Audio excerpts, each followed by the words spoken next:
بسم الله الرحمن الرحيم وبه نستعين. الأهلي، إيه اللي بيحصل للأهلي؟ إيه اللي جرى للأهلي فيه إيه؟ هو الأهلي ما بقاش لاقي فريق يكسبه غير فاركو؟ إيه اللي حصل لفرقة المليار؟ الفرقة الجبارة اللي هتنيم أفريقيا من المغرب، ده شكلهم هم اللي هيناموا من الضهر. إيه اللي حصل للأهلي يا عيني؟ زيزو وخدوه، إمام ومشوه، بن شرقي وخطفوه، واقول يا زيزو ما يردش، اقول يا امه ما يردش، اقول يا بن شرقي ما يردش، اعمل له ايه اللي حصل؟ هي كيمي كيمي كو مش شغاله عندكم ولا ايه؟ ولا كيمي كيمي كو؟ ايه اللي حصل للاهلي فيه ايه يا جماعه؟ ما تشوفوا الاهلي عايز مين؟ طب نكلم لكم طيب جون ادوارد، نخليه يفسخ العقد مع اخوان بيزيرا. ما هنجيب لكم مين تاني طيب؟ فرقه جباره، فرقه ملياريه، فرقه بتمشي لوحدها. طب يعني هنجيب لكم مين تاني؟ يعني مين تاني هنجيبه لكم علشان الاهلي بس يعني يكسب فرقه؟ طيب يعني يحفظ ماء وجهه. ايه اللي حصل فيه ايه؟ محله تعادل، مودرن تعادل، بيراميدز خساره، انبي في ايه؟ انا اتفرجت على الشوط الاول، كنت في الجيم بقى شويه بقى، يعني قلت بقى اجري الدوره الدمويه. الاهلي كده كده راجع بعد التوقف، وعماد النحاس، وجهاز فني مصري، ووليد صلاح الدين، والدنيا بقى خلاص بقى. عادي بقى، رحت اتفرجت على الشوط الاول كده اهوت، لقيت هجمتين. الهجمه اللي خدها تريزيجيه من الجول للجون وشاطها بره، والجون محمد هاني ما شاء الله ربنا نفخ في صورته ورفع عرضيه، تريزيجيه قام داخل بشومه بدماغه بصراحه يعني. بس ومحمد الشناوي ما شفتلوش غير اللقطه اللي هو طالع من الجون والحكم اداله طرد، بعد كده اداله انذار. طب اداله انذار ليه؟ طالما هو طلع كويس، يعني اديته انذار ليه؟ ما هي الكرة يا طرد يا ما فيهاش حاجة. اديته انذار ليه؟ ما اعرفش. هو طلع برجله وضارب الواد برجله وبايده، ما لمس الكرة بايده. ما علينا يعني. فقلت خلاص يعني انبي يعني على قد ايدينا اصلا، وانبي يعني على قد ايد الاهلي والدنيا شغاله يعني. مش الفرقه اللي هتوقف الاهلي، يعني الفرقه اتغلبت من طوب الارض. مش عارف 6 متوشه، مش عارف ما اتعادلتش ماتش ولا اتعادلت ماتش ولا اتنين. فيعني عادي يعني انبي، الاهلي يعني مش هيقف عليها. افتح اشوف النتيجه في الدقيقه مش عارف حاجه و60، 1-1 1-1. لا بس الاهلي هيرجع، ده الاهلي فيه تريزيجيه، ده الاهلي فيه بن شرقي وبن رمضان وامه وديانج ومروان وشريف المخيف. افتح التلفزيون اتفرج، الاهلي على الله حكايته، على الله حكايته، على الله حكايته خالص. يعني ما فيش الشراسه، الحميه، الاهلي ال90 بلس مشهور بيها الاهلي طول عمره. 7 دقايق الحكم اداكوا 8 دقايق، خلاص بقى اخر كوره بقى، ارفع بقى شوط، اعمل اي حاجه يعني، اقعد جوه منطقه الجزاء الحكم هيحسب لك بلانتي اي حاجه. لا ده الاهلي مفيش. دي فرقه المليار طلعت فرقه بطيخه. فرقه المكايده اللي عملها الاسطوره طلعت فرقه بتكيد نفسها، بيكيدوا بعض، بيكيدوا بعض على السوشيال ميديا. كادوا بعض لما لعيب لسه منقول للفريق، متاخد من الفريق المنافس وخاطفينه، ويقول معلش الجمهور الاهلي، فيرد عليه امه يقول له انت مين قال لك ان انت احسن لاعب؟ فيقول لك لا دي حاجه ودي حاجه، ده هو ما بيردش عليه، ده هو ما فيش. شفتوا بقى؟ ادي اخره النفسيه الوحشه، اخره النفسيه الوحشه اللي في اوضه اللبس اللعيبه ابو 100 مليون. ادي اخره النفسيه الوحشه، ادي اخره فريق المكايده، الفريق اللي اتعمل للسكواد بتاعه عشان يكايد بس الجمهور التاني. الفريق اللي اتعمل عشان لمّا الجمهور بيزوم على الإدارة يقوم رئيس مجلس الإدارة قايل للجمهور إيه، بُص العصفورة أنا جِبت لك زيزو، بُص العصفورة أنا خطفت بن شرقي، بُص العصفورة أنا جِبت أحمد رضا، بُص العصفورة أنا جايب بن رمضان. هو مجلس بُص العصفورة، هو مجلس المكايدة، هو مجلس الصفقات البوم. طب في الملعب إيه؟ قال لهم الكورة مش بالأسماء، الكورة بالروح والرجولة. فطبعًا أنت أسطورة ماشي، أنت أسطورة على عيننا وعلى راسنا، بس ما تجيش تدّينا محاضرة. فينزلوا الماتش يتعادلوا، ما فيش ولا رجولة ولا مش رجولة. طب نكلم لكم مين؟ طب ما إخوان بيزيرة هو الوحيد اللي ممكن يروح لكم.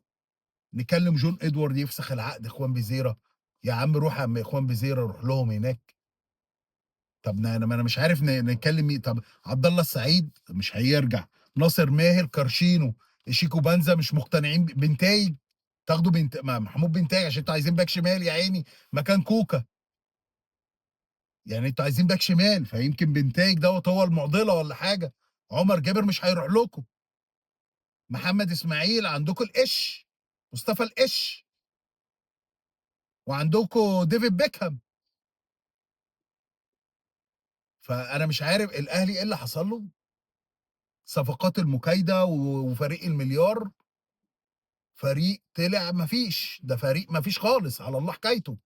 النهارده امه ينزل مع بن رمضان، زيزو يخرج هيقول لك بقى اصل احنا خرج من عندنا زيزو. لا ده ما مش هتقدر تقول كده اهو. مش هتقدر. ليه؟ ما انت عندك قفشه وحسين الشحات وطاهر محمد طاهر واحمد عبد القادر ومحمد علي بن رمضان وعندك بن شرقي وعندك تريزيجيه وعندك شريف المخيف وعندك دي، ده انت عندك فرقه جباره. وفي الاخر يجي يقول لك صفقات الزمالك دي ما تجيبش اوت. يعني الاهلي هو اللي هيخاف من صفقات الزمالك؟ يعني الاهلي هو اللي ده الزمالك هو المفروض يخاف. يا سبحان الله، انقلب السحر على الساحر. ما هي المكايده وشغل كيد النسا وشغل اللي انت ايه تغيظ في الجمهور ما بيجيبش نتيجه. مش هي دي النتيجه الحقيقيه، هي دي النتيجه اللي الاهلي يستحقها. النتيجه اللي يكون الاهلي عنده 6 نقط من 6 مطوشه، ما حصلتش في تاريخ الاهلي. دي اسوأ انطلاقه كرويه الموسم في تاريخ الاهلي كله. الاهلي كسبان ماتش 3 نقط، تعادل مع مودرن، اتعادل مع النهارده مع انبي، ادي 5 نقط، وتعادل ماتش تاني كسب فاركو، وتعادل مع المحله. 6 نقط، 6 نقط من 18 نقطه، 6 نقط. وكانوا بيقولوا على مدرب الزمالك ده لو خسر من المصري ده يرحل ويعمل. يرحل مين وبتاع مين؟ ده راجل 100 100. ده انتوا تمسكوا فيه بايديكم واسنانكم. لو فرقه المليار مش عارفه تكسب بمدرب اسباني وبعد كده مدرب مصري، فانتوا تمسكوا في الراجل ابو 23,000 دولار جايب لحد دلوقتي 13 بونت من 18، خسران ماتش ومتعادل ماتش ولا ماتشين. ده انتوا تمسكوا فيه بايديكم واسنانكم. وامبارح كانوا متربصين للزمالك والمصري. طب على احنا بنلعب المصري اول الدوري اقوى خط هجوم، الحمد لله لعبناه وكسبناه. طب انتوا هتقولوا النهارده ايه؟ انا عايز اشوف بقى الاعلام والاهلاويه هيقولوا النهارده ايه على الاهلي ومجلس الاداره. هل هيجيبوا سيره محمود الخطيب؟ هل هيقولوا الاداره هي السبب في اللي الاهلي فيه؟ ولا هيقولوا اللعيبه؟ هيقولوا لعيبه جامده وعندها كل الامكانيات فعلا عندها كل الامكانيات وبياخدوا فلوس ومرتبات وكل حاجه تمام، بس النفسيه هي دي اللي مش هتقدر انت تتحكم فيها. الحمد لله. شوف بقى لعيبه الزمالك بعد الماتش يروحوا يسلموا على الجمهور ويرقصوا ويعملوا نفسيه تمام، نفسيه حلوه. انما انت شوف منظر ووش حسين الشحات، شوف وش طاهر محمد طاهر، شوف وش قفشه عاملين ازاي. مش عاجبهم اللي بيحصل. شوف وش امام عاشور مش عاجبه اللي بيحصل. لما انت تجيب لعيب من نادي منافس وتدي له الفلوس دي. قلت قبل كده هوت في فيديو الخطيب طلع الرصاصه، ردت في اوضه اللبس انفجرت، الناس زعلت مني. هو ده اللي حصل. هو ده اللي حصل لان انت عندك تفاوت. لاعب بيقول لي 100 مليون والتاني ب 90 مليون والتالت مش عارف 35 مليون. وما تقوليش اصل ده جاي فري وده مش جاي فري. جاي فري انت ما بتلعبش في اوروبا، بتلعب في مصر.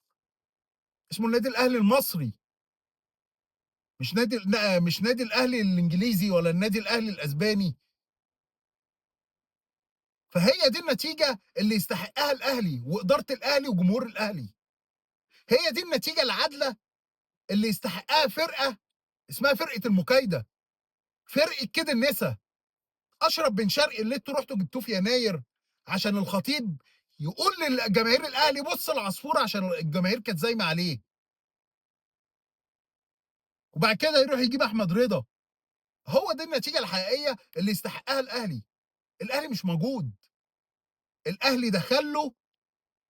الاهلي الخطيب عمل فيه فتنه، ودلوقتي جاي بيعمل البروباجندا. انا هستقيل.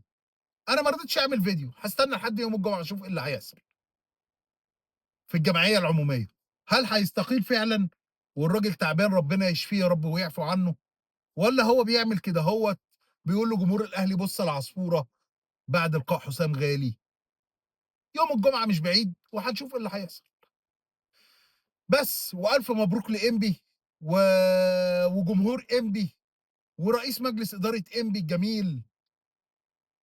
ومبروك لجمهور الزمالك امبارح المكسب، بس مش عايزهم يفرحوا قوي. وربنا يستر على اللي جاي، وربنا يسهل كده هوت والاهلي يبقى من السبعه الاوائل بتوع الدوري، ما يبقاش في ال 14 اللي تحت. سلام.